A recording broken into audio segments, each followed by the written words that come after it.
Está en la mesa de Despierta y se lo agradecemos muchísimo el secretario de Hacienda, Arturo Herrera. Secretario, ¿cómo le va? Muy bien. Platicábamos, nos ganó el aire de su rodilla. ¿Todo bien ya? Todo bien, ahí vamos. Qué bueno, esa sí se ha recuperado como se debe. Esa estuvo un rebote muy rápido. Esa sí no fue palomita. No. Oiga, secretario, nos encontrábamos usted y yo en Palacio Nacional al principio de la pandemia, previendo ya lo que podría ser esto. Lo escuchaba yo en un podcast la semana pasada hablar de las cifras preliminares que podría haber en consecuencia de la pandemia en abril. ¿Las cosas están peores de lo que se imaginaba? Mira, sí y no. Esta es una situación extraordinariamente inusual porque nosotros teníamos dos objetivos muy claros que eran contradictorios entre sí. El principal objetivo era poner en control la pandemia y el segundo, tratar de mitigar los impactos en la economía. Pero la pandemia se controla más mientras más aislados estamos todos, mientras más cerrada estaba la economía. Así es que mientras mejor nos fuera en controlar la pandemia, peor nos iba a ir en la economía. Y yo creo que las cifras que tenemos en ambos sectores ahora reflejan eso. No tuvimos el desborde del sistema hospitalario que se tuvo en otros países y yo creo que eso es un éxito, pero tuvo un costo, alrededor de una caída que puede estar alrededor del 18 al 19% en abril, ¿no? Muchísimo menor ya en mayo. Usualmente los economistas nosotros vamos monitoreando la economía a través de las cifras trimestrales y las cifras trimestrales que da a conocer el INEGI las da a conocer algunas semanas después de que se cerró el trimestre. Eso es demasiado tarde para lo que estamos pasando ahora, ¿no? Entonces nosotros implementamos un sistema de datos de alta frecuencia, es decir, datos que aparecen todos los días, que estamos siguiendo desde Hacienda. ¿Cuáles son las entradas y salidas de empleos en el IMSS, de patrones en el IMSS? Pero también ahora a diferencia de hace 20, 30 años, podemos seguir, por ejemplo, las compras por sectores con tarjeta de crédito y tarjeta de débito. Entonces eso nos hace ver, por ejemplo, dos características. Ya desde que empezamos a reabrir la economía, se han recuperado 76,000 empleos en el sector de la construcción. Pero además, por ejemplo, en hoteles, en aviones, en agencias de viajes, que fueron probablemente los sectores más golpeados. Alguno de ellos, el de agencias de viaje, tenía una reducción del 95% de las actividades. Se fueron a hacer. Han tenido ya incrementos del 10, el 15%. Y el punto más bajo, curiosamente, fue alrededor de mediados de abril, entre el 15 y el 16 de abril, lo cual implica muchas otras cosas, entre otras, pues que los negocios empezaron a abrir porque las necesidades son muchas, ¿no? Secretario, estamos en un momento de impredecibilidades, no podemos hacer muchos cálculos. Y uno de ellos es lo que ocurrió ayer con este sismo, lo que nos lleva a decir, tenemos los fondos de contingencia necesarios en caso de una desgracia. ¿Qué pasó con ese bono catastrófico que México mantenía o mantiene por mucho tiempo? ¿Eso está listo? Porque las cosas pasan.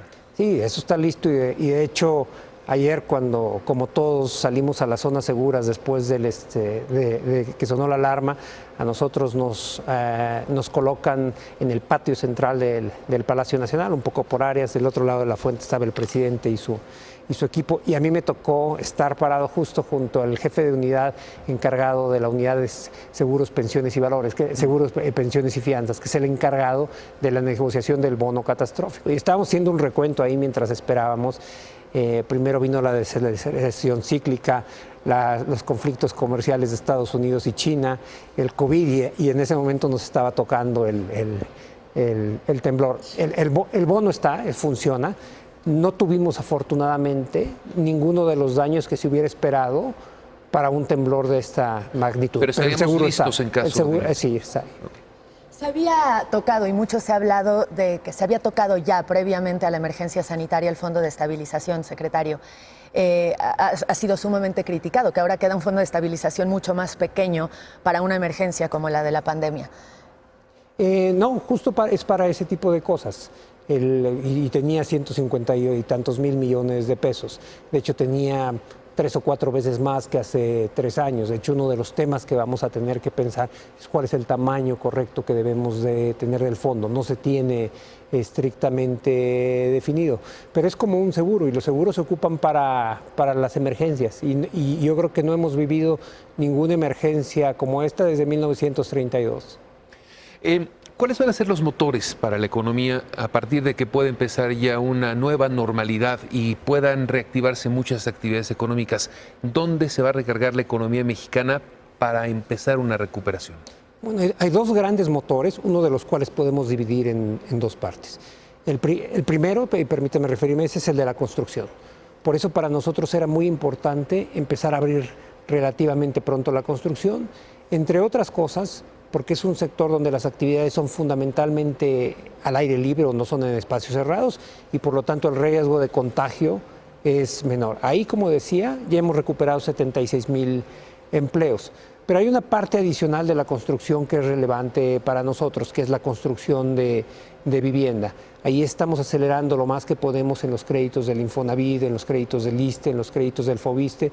Los créditos del FOVISSSTE son interesantes para nosotros porque el sector de gobierno no hubo despidos y por lo tanto la gente que está ahí no ve incertidumbre y puede animarse a contratar un crédito de vivienda. Del otro lado de la vivienda que esa persona va a comprar se encuentra una construcción, una remodelación, hay actividad económica en esos lugares. Y el otro motor muy importante que entra a funcionar el próximo miércoles es el del Tratado de Libre Comercio, ¿no? Está firmado, entra a funcionar el miércoles, pero de hecho esta semana se está mandando algún tipo de regulación adicional al Congreso, a la Comisión Permanente, que tiene que afinarse de cara al Tratado de Libre Comercio. Ahora, secretario, hay gráficas en comparación de México con otros países, con los apoyos y con las medidas de contención ante la crisis sanitaria, y pues se habla de muy pocos apoyos. Es decir, las gráficas de México estarían pues casi en la base de estas gráficas. ¿Se han dado los apoyos suficientes? ¿Ha sido suficiente la contención de la crisis en nuestro país? Bueno, nunca va a ser suficiente para una crisis de esta magnitud. Del otro lado de estos números, lo que se va ahí son familias que se ha enfermado algún miembro, que han perdido algún miembro, que han perdido su empleo, etcétera. Entonces eso no va a ser suficiente. Pero hay dos consideraciones que tenemos que tener nosotros. Uno, ¿qué podemos dar y por cuánto tiempo va a pasar esto? Es decir, porque la hipótesis de los que muchos países partían es que esto era un tema de un cierre de 2 o 3 meses y regresábamos. Los números que hacemos nosotros y los expertos son los de la Secretaría de Salud, pero nosotros tenemos la obligación de traducir los números de salud a los posibles impactos que puede haber en la economía. Si mal no recuerdo, ustedes estaban dando los números hace rato, hay 23,000 muertos y alrededor de 190,000 contagiados. Se supone que hay un factor más o menos de entre 8 y 10 por cada contagiado a contagiados asintomáticos. Eso nos estaría dando alrededor de 2 millones de personas contagiadas en México.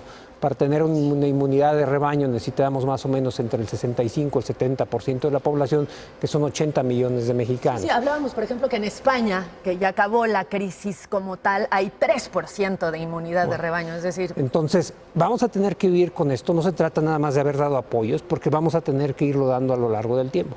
Pero hay una característica que es completamente distinta de la de nosotros y, por ejemplo, los países desarrollados. Yo hablaba con el ministro, con mi par de Canadá, el ministro de Hacienda de Canadá, el viernes pasado. Ellos están dando apoyos que equivalen al 20% del PIB. Eso sería alrededor, si lo tradujéramos a números mexicanos, como son 5.2 billones de pesos. Pero tiene una tasa de interés de 0.25, es 1/4 de un punto porcentual. Si lo tradujéramos nosotros a pesos mexicanos, eso nos costaría 12,500 millones de pesos. Cualquiera de los adicionales de intereses por año. Cualquiera de los pagos que se han hecho públicos de empresas que se actualizaron alcanzaría para liquidar eso. Sin embargo, con la tasa que tenemos nosotros, eso nos costaría más o menos 305,000 millones de pesos al año adicionales. Ahora, a pesar de que México no ha optado por este mayor endeudamiento o este gasto deficitario para apoyar algunas actividades económicas, sí van a bajar los ingresos tributarios. Es inevitable. Han encontrado algunas fuentes extraordinarias en este momento de financiamiento, estas empresas que han invitado a regularizarse, el tema de las factureras que viene, pero eso se va a acabar y va a llegar el momento en que habrá requerimientos de ingresos fiscales, ¿de dónde los van a sacar? ¿Viene una reforma fiscal? Bueno, no inmediatamente, ¿no? Yo creo que las reformas fiscales y México va a necesitar llegar. Yo recuerdo un ex colega mío que decía que la estructura tributaria de un país en realidad refleja el pacto social de un país, ¿no?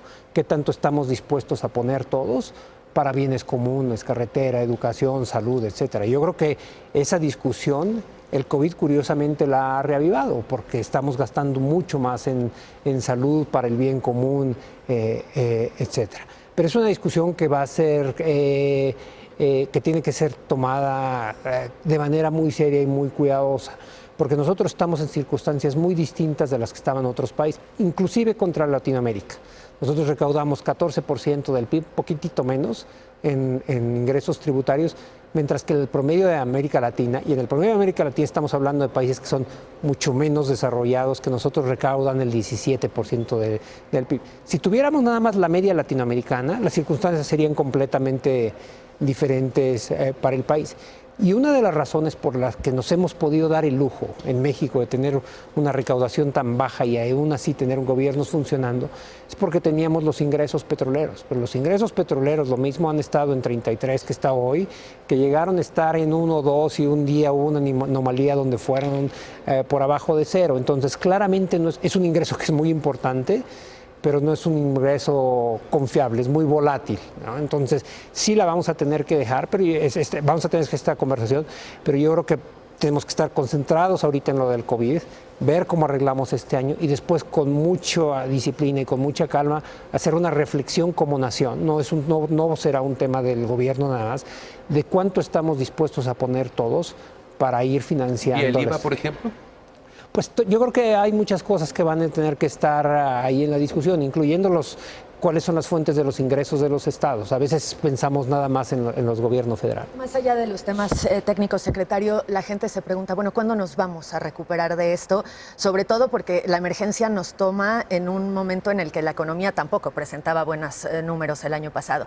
Y la gente dice, ¿cuándo? ¿Cuándo vamos a empezar a ver algunos tintes de recuperación en la economía de México? Mira, yo creo que ya lo estamos viendo. Te decía, hay 76,000 empleos en la construcción recuperados. Ayer justo estaba yo checando con mis distintos colegas cómo se ven las cosas sectoriales. El sector más golpeado por mucho fue el sector turístico. Y las caídas de empleo más fuertes fueron en ese orden, en Quintana Roo, en Baja California Sur, en Nayarit y en Guerrero. Ayer el secretario Torruco me estaba confirmando que en Baja California Sur, Yucatán y Quintana Roo encontraron ya condiciones para empezar a abrir los hoteles, etcétera, ¿no? Pero lo que sí vamos a tener que hacer, Daniel, es hacerlo de una forma extraordinariamente ordenada. Si nosotros checamos los cintillos de los periódicos de hoy en la mañana, vemos que hubo algún rebrote en Seúl, algún rebrote en Alemania. En Estados Unidos, donde estos son funciones fundamentalmente estatales, hay rebrotes en Texas, en Las Vegas, etcétera, y asociados, por ejemplo, a iglesias, bares, etcétera. Entonces tenemos que abrir la economía, pero tiene que ser con cuidado, porque el peor escenario que para mí como secretario de Hacienda veo es que empecemos a abrir, hay un rebrote y tengamos que hacer algún cierre. Pronósticos de empleos y del Producto Interno Bruto. ¿Qué pronóstico sostiene hasta este momento, secretario? Mira, las cifras que estamos viendo nosotros de Producto Interno Bruto, las más serias, están entre rangos de poquitito menos de 5%, alrededor de 8%, ¿no? O sea, los pronósticos son mitad ciencia y mitad arte y los que hemos visto más cuidadosos están en esos números. ¿Y empleo? Bueno, hasta empleos formales se habían perdido prácticamente 1 millón de empleos formales. Se han venido recuperando algunos. Creo que vamos a recuperar probablemente el 60, el 70% de los empleos perdidos de aquí a diciembre, pero lo cual quiere decir que todavía vamos a haber tenido una pérdida de alrededor de 200,000, 300,000 empleos que no alcanzaremos a recuperar hacia finales del año. Si a usted lo pusieran otra vez en febrero de este año, sabiendo lo que ha sucedido, sabiendo la crisis en la que estamos, sabiendo la crisis que se avecina en México y en el mundo, ¿tomaría las mismas decisiones que ha tomado? Bueno, en febrero más o menos ya sabíamos lo que había pasado en Wuhan, y y si no mal recuerdo, muy cerca de ahí se dio el primer episodio en Italia.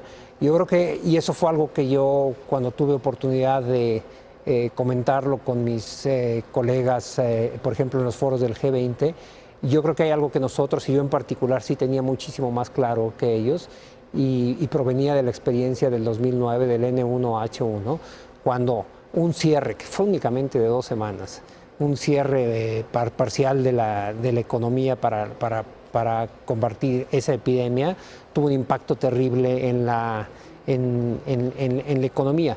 Y coincidió con la crisis financiera, y por eso a mí me parecían análogos estos dos fenómenos.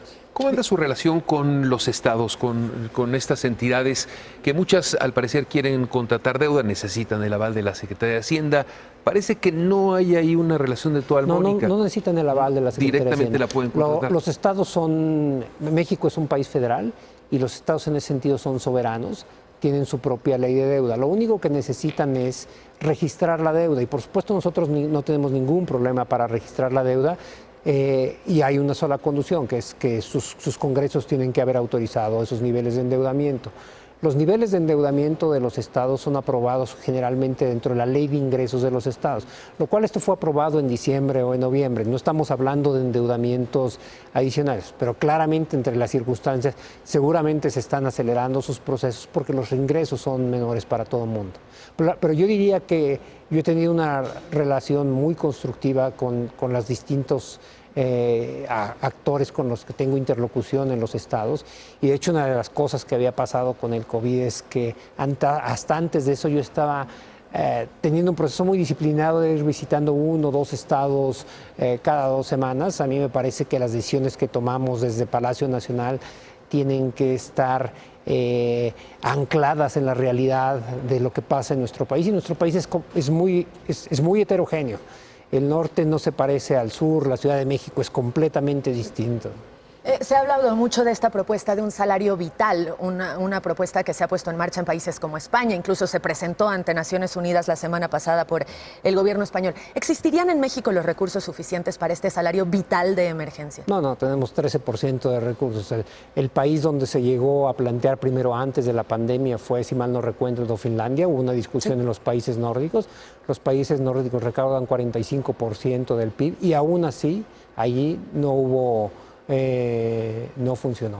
Lo que nosotros tenemos que hacer es, al margen de la pandemia, tratar de construir empleos que tengan calidad y condiciones correctas. Todavía nosotros somos un país donde para todo propósito práctico, cuando menos el 30% de la población trabaja en el sector informal. Tuvimos la inflación quincenal más alta de los últimos 10 años, la que conocimos hoy en la mañana, básicamente por el tema de precios de los energéticos. ¿Puede esto llegar a constituir un bache, un problema en la recuperación económica? No, porque lo que había pasado es el precio de los energéticos y en particular de los derivados del petróleo, pues se habían ido a cero en algún momento de abril y entonces rebotaron, pero si nosotros los comparamos con respecto a la misma quincena del año pasado, en realidad están por abajo. Inflación es tema. Así es. Secretario, gracias. Se nos acaba el tiempo. Le agradecemos mucho haber venido esta mañana. Qué bueno que ya está recuperado y ojalá que la economía vaya como su rodilla. Pues que vaya mejor. Sí, que vaya Gracias. mejor que su rodilla. Secretario. Gracias. Hasta luego.